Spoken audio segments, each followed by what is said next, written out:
Hey everybody, welcome to the Jesus is Changing My Life podcast. This is a space where everyday people will share their stories about how Jesus is changing their life. We hope you enjoy this episode, and we hope it encourages you to tell others about the God who is changing your life as well.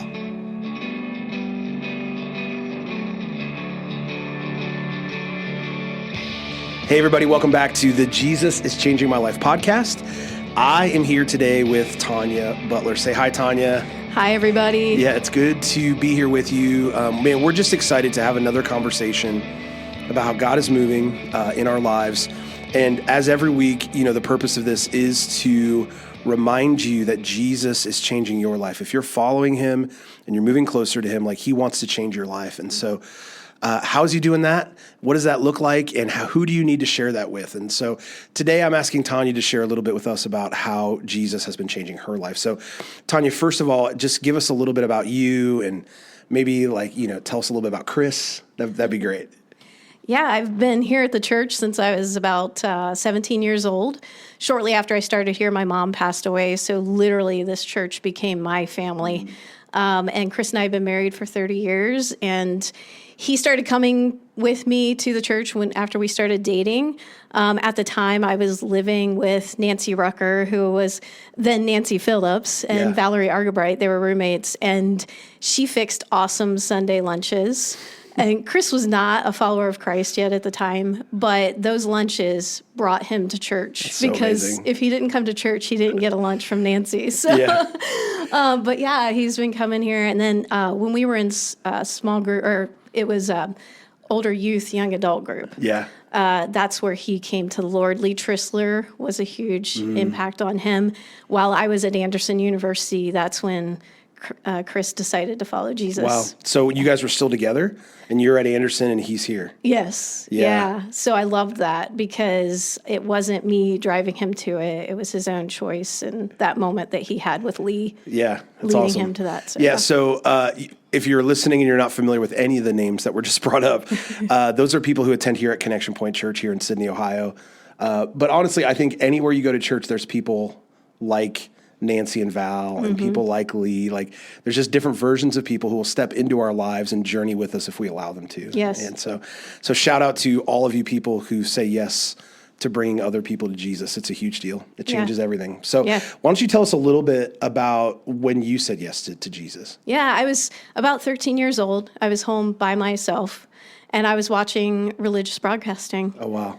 And I was one of those people that when the number came over the screen and it said, if you want to know more about Jesus, call this number. So I called the phone number and a guy prayed with me over the phone. And I just remember bawling uncontrollably. He told me that all of heaven was celebrating because of me coming to the Lord. And I just couldn't believe it. And then I thought I was going to get in trouble when my mom got home from work. Yeah. So I was like, Mom, I don't know if I did a bad thing, but I called this number, and, because I didn't know if it was going to cost us anything. Yeah. I just called it. Yeah. So what brought me to that point was my mom and dad divorced when I was 4. I had lived the last 8 or so years from that point just not feeling loved. Wow. My mom was already on her 3rd marriage. Her 2nd marriage only lasted a year, and that man was very abusive to me. Wow. And we had a lot of fighting in our family. And so I was just always feeling rejected and not loved. And I was always saying, you guys don't love me. I was that little girl who packed a bag and ran away and got 3 blocks away from home saying, see, you don't love me. No one came after me. Wow. But we were at a church when I was really young. And I had a Sunday school teacher who really just poured love into me. When Mom took us out of church because she felt like a hypocrite because of the way she was living and the way our life was at home, a lot of arguing and stuff, we stopped going to church. But that hunger that was placed in me never stopped. Wow. And so even though at the time my family wasn't pursuing God, I was pursuing God because God was pursuing me. Yeah. So I watched religious broadcasting when I was home alone. Wow. Just to try to find out what this was supposed to be like about. some kids are watching cartoons and you're watching religious broadcasting. Yeah. And so that's how I came to know the Lord. Yeah. And then after that, it was just I tried to read my Bible, but it was King James, and I had a hard time really Yeah. diving into that Yeah. and understanding it. So I kept wanting to go to church, and I kept trying different churches with friends, and I kept telling my mom, we need to go to church, we need to go to church.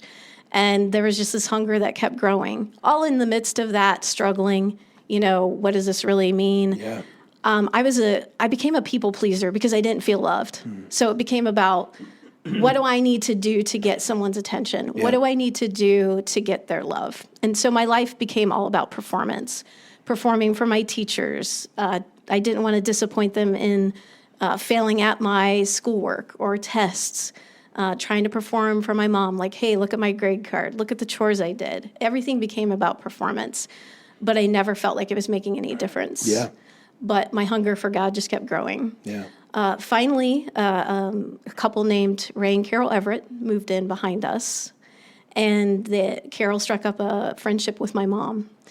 And one day I overheard her inviting us to church, and this was when I was about 16. Okay. And so I was like, hey, Mom, what about that invitation to church Yeah. that Carol... You're pushing it. Yeah. Come on, Mom. So finally, she decides to do it. And our first day here, we were in the old Orange Sanctuary. Yeah. Yeah. If for those of you who've never been into Connection Point, we actually have 3 different locations where sanctuaries have existed in our church that as we've grown, they've built a new one and repurposed the old one.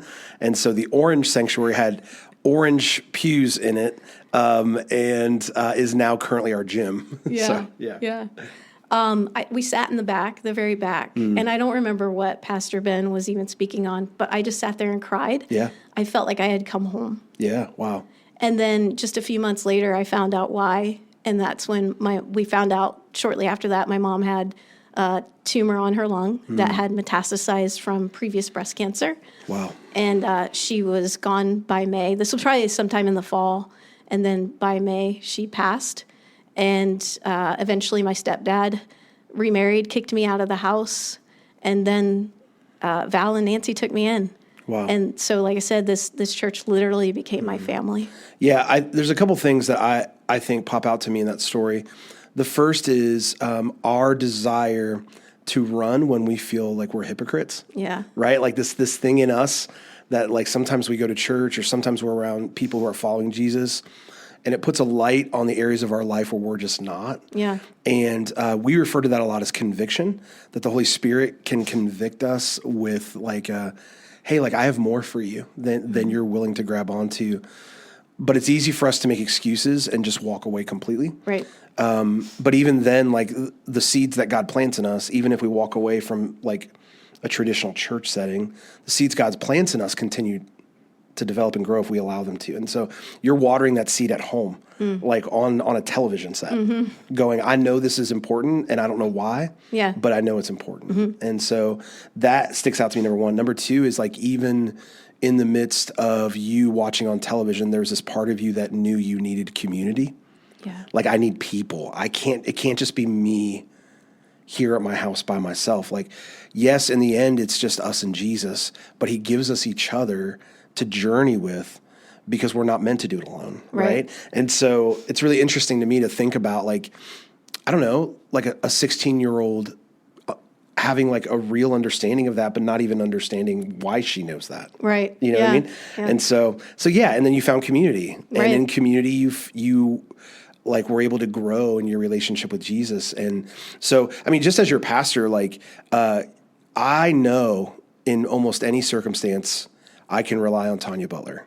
Like, I know that you're human and that your relationship with Jesus is, you're moving towards him, but like all of us, we're not perfect, right? Right. And so, but in the process of that, like, I am grateful that a 12-year-old girl called a TV show to say yes to Jesus, and that you have been on that journey ever since, because I mean, we benefit from that here. So I just want to say thank you for your commitment to the Lord. And so that's great. And I think like a lot of people who have said yes to Jesus have some sort of story of like that moment that they said yes and what that looked like. But here's the deal, like Jesus changed our lives the day we said yes to him, right? I mean, the truth is he changed everything 2,000 years ago. Right. But when we Absolutely. accept that, like it changes our lives. But that's not the end. Like Jesus wants to continue to change our lives. And so, Yes. Tonia, in the season you're in right now, even if it's not tied up in a nice red bow, like how is Jesus changing your life? Yeah, Jesus is trying to get me to understand this is about relationship, not just with him, that's the most important, but with others. I have lived my life protecting myself from other people because of fear, of rightfully rejection. so. Yeah. And I have lived my life as a people pleaser, though, at the same time, which is so ironic, right? Like, I want your approval, but I'm going to keep you at a distance because I'm afraid of your rejection. Yeah. And I'm afraid to love too deeply because it's going to hurt too much when you reject me. Yeah. Yeah. And so I've lived my life protecting myself and not allowing myself to be stretched out of fear of what that means. Like, what if I fail at this thing Yeah. that God is calling me to, or something that I want to just try to help others? What if I fail? What does that look like? And I don't want to face that. And so I'm in a season where Jesus is just trying to help me to understand that he's got me, Yeah. that if I open myself up to his love, then that's all I need. And when I can trust his love enough, then I can love others. Like, I can risk loving others, because even if is rejection, I still have the Lord, and that's the most Yeah. important thing. So, And the love from the Lord never fails. yeah. Right? He'll never reject you. He'll never fail you. Yeah. And so I'm starting to learn that the more I tried to people please, the less I did, because it was all about me. And Jesus is trying to change me to say, it's not all about you. Yeah. It's about loving others well and showing them the love of Christ and leading them to Jesus. Yeah. And so less focus on me, more focus on him. And that's actually bringing some freedom to my life. I love that. So it's really good. And Yeah. I'm in a season of just searching in this new chapter. I'm in a new chapter with my career. It's unsettling because I've given up some financial security. Again, the people-pleasing thing kicks in. Like, what about my previous coworkers? What am I doing to that office? How disappointed are they in me? What are other people thinking about me now that I'm not working full-time? Like, am I just wasting my time? But in this season, I'm starting to see where Jesus is helping me sit well with others and talk to others, just dive into their lives and try to be an encourager. There's a lot of people struggling out there. Yeah. And I just want to show up for them. Well, tell me, and not like this, I know this isn't a commercial, but tell me just a little bit about what you're actually doing. Yeah, so I'm trying to transition into health and wellness coaching. Okay. Because I went on my own little health journey a while back. My mom passed away when she was 46. So when I started approaching that age, I got scared. Yeah. And I wasn't in a healthy state. So I went on my own little health journey to get myself healthier again, to get myself feeling better again, and to avoid the same thing that happened to my mother, you know? And so in doing so, I've kind of developed a passion for wanting to help others. It's simple, easy changes I've made to my life that aren't complicated. And I think we all just need somebody to come around and help us with that and just come alongside of us.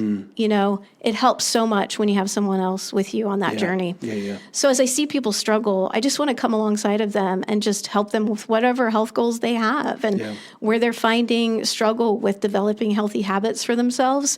I just want to come alongside of them and say, hey, let's work on this together. Right. Let's look at these barriers that are getting in your way. How can we overcome these obstacles? Yeah. And I want to be here for you. And then I get to pray for them, Yeah. Some of them I'm praying with them at our session. Others I'm just praying with them on my own time. And that's great, Yeah, so so you're important. working at an office and you just felt this call to do this and you just lived in the in-between for like a long time. Yeah, until it finally got to the point I'm walking into my office every day saying, I don't belong here. I don't belong here. Yeah. I was very unsatisfied with the work I was doing, even though I'd been doing it for 20 years. Yeah. And I was doing really good at it. Yeah. I just started getting dissatisfied with it. I find it interesting that you really appreciate perfectionism and doing things right and being excellent at things. Yeah. And when you finally reached a point where you were excellent at something you found it to not be satisfying. Yeah, absolutely. You know, and that's kind of just the way life works, that we search sometimes for goals and for, we're trying to reach a certain level in certain places. And then we get to the top of that mountain and we realize, like, I hate this. Like, this is not, like, if Jesus isn't with me in it, I don't know why I work so hard to achieve it. Right. You know? Exactly. Like, it doesn't matter without him. No, it doesn't. Yeah. It doesn't. And I think in the past, I always thought it mattered just to try to make myself look better, to try to win people's approval, to try to win God's approval. Like, I've lived my entire Christian journey with, like, okay, now that I have Jesus, what do I do to gain God's love and his approval? And it's like, no, I showed you that on the cross. That was it. You know, I already love you. You don't have to, there's nothing I can do to make him love me more. Nope. I can tell myself that. Yep. But there was always that in the journey, that pressure I put on myself to do more. You know, there was a season in our life where Chris and I were youth leaders. I was a worship leader. I was a small group leader. I was teaching Sunday school. And plus we had ministry outside of the church. And I just literally wore myself out. Yeah. And the problem with doing it that way, out of like a desire to make yourself look better or to a desire to win God's favor, it actually develops some bitterness in you. Sure. Because you get burned out, you're overworked, you're overstressed, and then you're not getting the approval that you thought you wanted, right? Yep. You're not, like, nobody's saying thank you for this, right? Right. And so it's just literally so selfish when we get into that mode. Yeah. But that's literally where I went, of just like, okay, what else can I do to serve the Lord?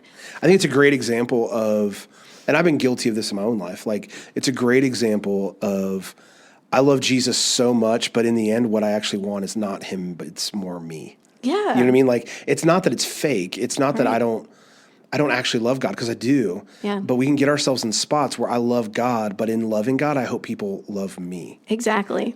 And the truth is like, our call as disciples is like to love God and love others so that the others will love God. Exactly. And it bypasses me. And we're supposed to die to ourselves. We are. It's not about me. Yeah. And that's what I'm currently trying to learn. Okay. Me too. This is a little convicting for me as well. So let me ask this question. There's probably somebody listening who struggles with insecurity, who struggles with perfectionism, who wonders if God loves them, and they're listening to your story, or maybe they're in a job that they know they're not supposed to be in, and they're just scared to death to like transition to something new.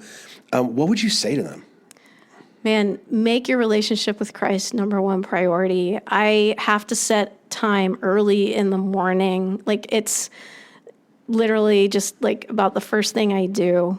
I do a small movement practice in my morning, just get my body woke up so that I can be in a better state with the Lord, that I'm not just waking up and being groggy and trying to do this thing, right? Sure. So I hydrate myself, I do a little 10-minute movement practice, and then I get on my knees and I pray and I get into the Word. And I just say, Lord, I want to know you more. Whoever's on my heart to pray for, or whoever's on my list, I'm saying prayers for them. But most importantly, I'm just trying to get to know God better. I'm trying to trust in him in the unknowns. And as I dig deeper into him and try to get to know him better, not every morning feels the greatest, right? Sometimes it just feels like, my discipline or my routine. Yeah. But I know that even in those times, he's making a difference in my heart. He's making a difference in how I see others and how I see myself. Yeah. So it's about just getting to know him so I can trust him. Yeah. So I can trust him with my heart, so I can trust him with my life. Even if I fail, even if I make a mistake, he's still got me. Exactly. And so what decision can I make that he won't be there to pick me back up and get me on the right track and show me the right path? And so it's just about developing that relationship. And I can only do that by prioritizing my time with him in my day. So what you're saying is like, if I'm in a spot where I need to or I really want to make a huge decision and I'm afraid, it's not, Lord, do you want me to do this or not? It's actually, Lord, I want to know you more. And it's a slower process, because I think if people are in that spot right now, they want quick answers. Absolutely. Right? So did I. Yeah. And what you're saying is when I grow closer to Jesus, it overflows out of me to a point that I start to see how he wants me to move in my life, and he teaches me to trust him. And once I learn to trust him, I can jump out of things that are really scary. Absolutely. Yeah. Yeah. Yeah. And so I think if you're listening today, I think what I hear and what is wrestling inside of me is all the decisions we make are not as important as where they come from. And where they come from is a true relationship with Jesus. And so like, instead of prioritizing the decisions or the feelings or how do I make this go away or that go away in my life, it's, am I willing to reorder my life to say the number one thing is Jesus, grow closer to him, and then let things take shape? Yes. You put it so perfectly. Thank you. Yeah.